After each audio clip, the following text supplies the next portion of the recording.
امروز 22 مای است و شما برنامه خبری رادیو آزادی رو تماشا دارید. من شالوی گلخوجه هستم. سلام. نخست سرخط موضوعهای روز. حق تلاش است یا افراطی؟ مادر یک فعال شبکه‌های اجتماعی از مقامات تاجیکستان طلب دارد که قضیه پسرش بی‌طرفانه بررسی شود. همه کار ساخته کردن فرمایشی کارو باید که نترمه کنند. ایوه چه فرزند روخی گرمی آدم کش در کراچی پاکستان 10 نفر بر اثر گرمی شدید جان باختند. اکثر ففتیدگان مردم کم بی‌زائد بودند. طول 3 روز اخیر به سردخانه های ما 160 جسد انتقال یافت. 65 نفر آنها از ضربه آفتاب هلاک شدند. و صدر دینی نجمی‌دین آوازخوان نامدار تاجیک این بار هوادارانش را از افغانستان و در دل امریکا تسخیر کرد. پیوندان جنیدالله خدایارف یک فعال شبکه‌های اجتماعی از پرزیدنت تاجیکستان تقاضا دارند که پرونده او خالصانه بررسی شود. این ساکن 35 ساله ناحیه رشت را که از مقامات محلی این ناحیه زیاد انتقاد میکرد، زمستان امسال با اتهام افراطگرایی بازداشت نمودند. نزدیکان او به ساخته بودن پرونده پافشاری میکنند، ولی مقامات انتظامی میگویند دلیل‌های اساسناک دارند. همین این بچه من آوردن بودن یه روز بیا اینجا بیا گفته به فند ریتن آوردن دستاش بسته آوردن به شهر آوردن به شهر انداختنش.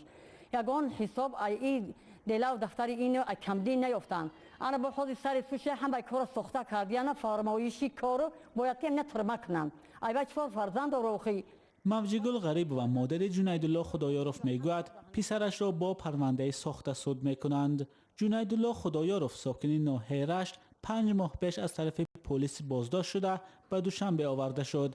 خدایارف 35 ساله به عضویت در حرکت ممنوع سلفیه ایبدار می شود. همین 5 وقت نمازی همین خدشه گاه میخونه و گاه نمیخونه و یگان در خونه من یگان کس خیلی نماز خوندگی نیست. های این سلفیه خیلی گرد نیست، من دیدگی نیستم. همین فرزندی من چی کرد؟ همین برای آبادی وطن، برای مثال این همین کجرفتاری خلق نویس پرتو برای راه برای نمی یگان کارای نشایسته و ویرونشون این خزم فرزند من به بحث کشیدیان. پیوندانش میگویند جنیدالله را بعد آن که در سامانه‌های اجتماعی مقامات محلی را تنقید کرد بازداشت کردند. خدایارف در طرز نماز سلفیه و یک نوشته‌اش در ادنی کلاسنیک متهم می شود. مقامات میگویند برای اثبات جرم خدایارف دلیل و شاهد دارند. شاهد اصلی در پرونده خدایارف امام خطیب مسجد 5 وقته دهه یشم رشت فتح الله نظریف بلافاصله با ارسال یک نامه به پرزیدنت و مقامات دخلدار گفت که تحت فشار کارمند محلی میلیسا به همدهش تهمت نموده او را در پیروی از جریان ممنوع سلفیه گناهکار کرده است. تفتیش پرونده جنیدالله خدایارف انجام یافته و به دادگاه ناحیه اسماعیلی سامانه پایتخت ارسال شده است. در نظر است که روزهای نزدیک مرافعه دادگاهی آغاز شود. رو می‌رویم به موضوعهای دیگر. مقامات تاجیکستان به ارزیابی خسارات سیل و آبخیزی‌های اخیر شروع کردند و میگویند به زودی نتیجه‌های آن را اعلان می‌کنند. باران زیاد و سیل در ولایت ختلون خانه‌ها را ویران کرد و 10 گکتار زراعت و کشتزارهای مردم را از بین برد. نمایندگان کمیته حالت‌های فوق‌العاده گفتند یک هیئت برای آشنایی با مقیاس واقعی فلاکت و برای رفع عاقبت‌های آن به ختلون رفته است. شمس‌الله این روزها سرتشویش است. به عائله هایی که از سیل ضرر دیدند کمک می رساند. این بار کمک آموزگاران را خانه به خانه تقسیم می کند. شکر جمع کن، پیاز جمع کن، پرودوکت مکرون، برنج، سبزی. در دهه سیلگاهی ناحیه 5 17 می سیل آمد. حدود 30 خانه ضرر دید، 10 گکتار کشت نیست شد. به گفته ساکنان فقط اقربا و همدهه ها هستند که در این فلاکت پهلوی آنها ایستادند. پایان خدمو یک معلم گلوف یک ما آشنون خریده است تقسیم کرد. آخی تنورو هم دیگدونا هم چیش دیگه کودکاش نمیمونه. گلی جان رسولووا میگوید وقتی از آمدن سیل خبر یافت که الکی لای آب دری درآمد را گرفته بود. او با 4 کودکش در 4 دیوار خانه تنها ماند. پایین طرف اومدم که تعمیر آسمان آب شی. در گشتم درونه پروردگار قپیدم اونجا ایستادم. خدا گفتم یک کار خواب کردم فریب شو کردم که هیچ گپ نیست. یک 4 ساعت همی خیلی دوام کرد. در تر چیدم قیمه کشن آورد مکانم. مهینه چون از آمدن سیل باخبر شد میگوید سرلوچ و پایلوچ کودکانش را گرفته از خانه بیرون شد. سیل خانه اش را به این حال آورد. حالا به تنهایی تلاش دارند خانه را به حال اول آورند که کار دشوار هم هست. از روز آمدن سیل یک چند روز گذشته است. آنها میپرسند در این روزها چرا کارمندان حالتهای فوق‌العاده پهلویشان نیستند. این چه زنگ‌های روز که کار نید چی داره؟ حکومت نگاه میکنه، کرمید میکنه، مهنه میتره. فعلا در تاجیکستان هوا نامساعد و بارانی باقی میماند، ولی آب و هواشناسان پیشگویی میکنند که چند روز بعد گرمی خواهد آمد. ولی در پاکستان باشد برعکس هوای تفسان چند روز اخیر پیامدهای نامطلوب داشته است. اسکندر خواجه میرزاده گزارش میدهد. در دوام 3 روز اخیر بر اثر گرمای طاقت فرسا در شهر جنوبی کراچی پاکستان کمش 65 نفر به هلاکت رسیده است. سازمان‌های حفظ اجتماعی منطقه این اطلاع را روز سه‌شنبه 22 می پخش نموده تاکید کردند که روزهای آینده حرارت هوا باز هم بلندتر خواهد شد و احتمال شماره قربانی‌ها نیز مطابق به آن افزایش یابد. گرما و انتقال نامنظم نیروی برق با فرارسی ماه شریف رمضان همزمان آمد. میخواستم بادبیز برقی خرم ولی آن گران بود. زورم به همین آب پاشک رسید. روزه دارم و خوف دارم که در خانه برق نیست. فکر میکنم وقتی برگشتم بادبیز برقی را روشن میکنم ولی آن حرکت نخواهد کرد. بر پایه گزارش‌های رسانه‌های محلی روز 21 می گرما به 44 درجه چنک سلسی مساوی شده احوال روزه‌داران کراچی را ناگوارتر کرد. فیصل ایدی که رهبر خزینه ایدی یعنی کارخانه مسئول سردخانه ها و کمک تعجیلی طبی در بزرگترین شهر پاکستان می باشد به خبرنگاران گفت اکثر فوتیدگان مردم کمبزاعت بودند. طول 3 روز اخیر به سردخانه های ما 160 جسد انتقال یافت. 65 نفر آنها از ضربه آفتاب هلاک شدند. خویشاوندان آنها با اشاره به خلاصه طبیبان محلی به ما گفتند که نزدیکانشان از ضربه آفتاب وفات کردند.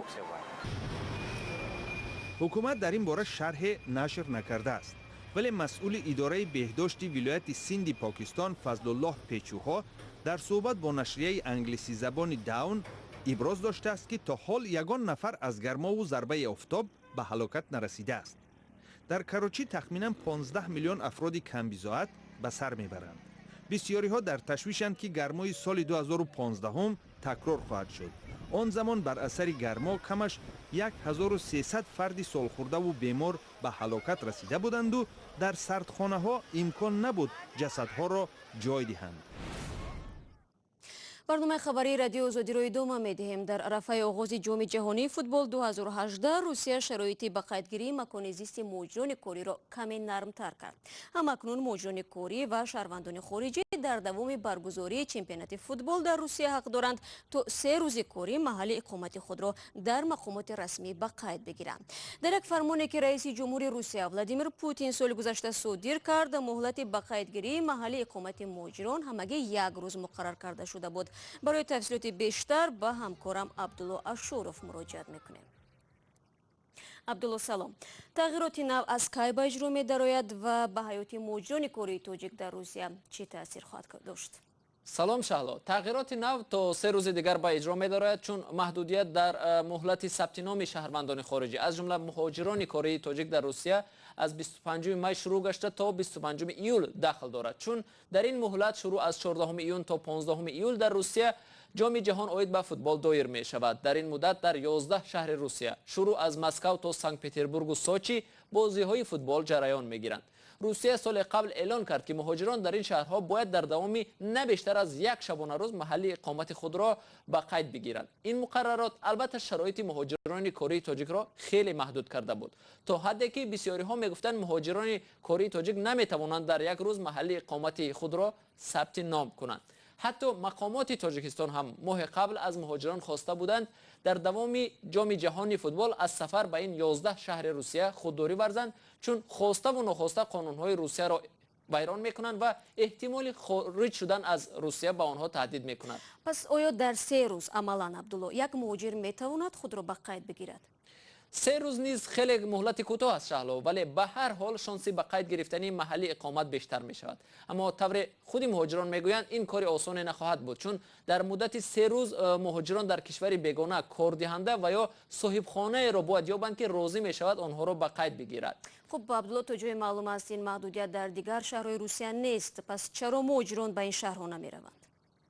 شهلا شمار آنهایی هم که به دیگر شهرهای روسیه به کار می روند کم نیست. در شهرهای دیگر مهاجران امکان دارند در مدت 15 روز محل زیست خود را به قید بگیرند، اما اکثر جایهای کاری سردرآمد محض در همین 11 شهر بزرگ روسیه هستند و مهاجران هم تلاش می کنند در این شهرها جای کار یابند. حتما که بیشتری ها در ساختمان کار می جویند؟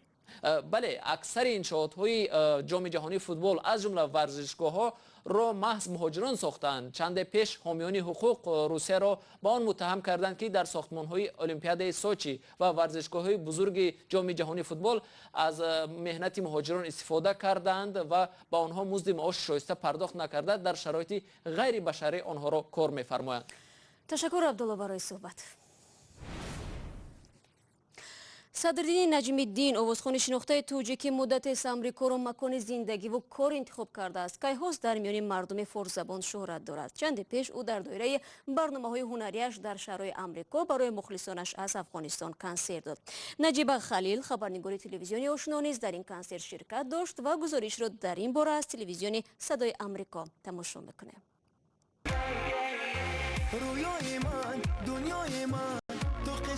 شهر بلاسم، سالن برگزاری محافل واقع در شهر استرلینگ ایالت ویرجینیا میزبان یک گردهمایی بود که در آن صدرالدین هنرمند شناخته شده تاجیکستان آواز می‌خواند.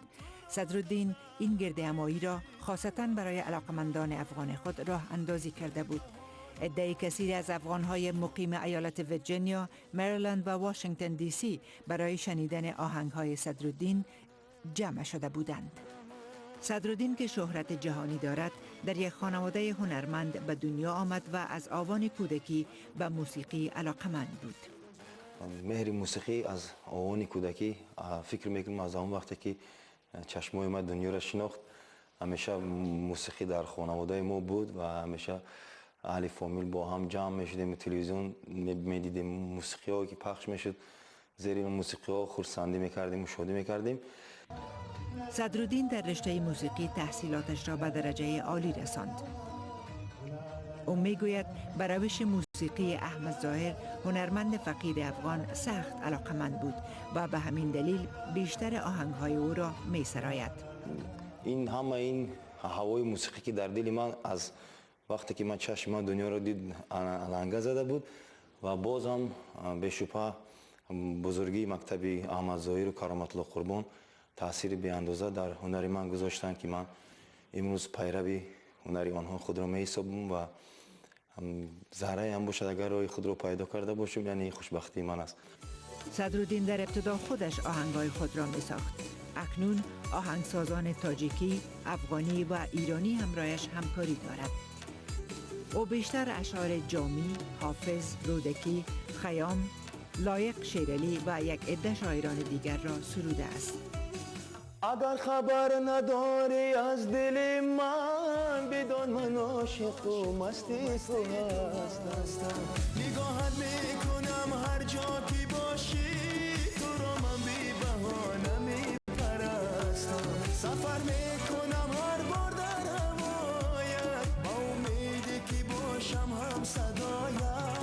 اگر من را به دل کاری نگیری بازم میشینم هر شب سری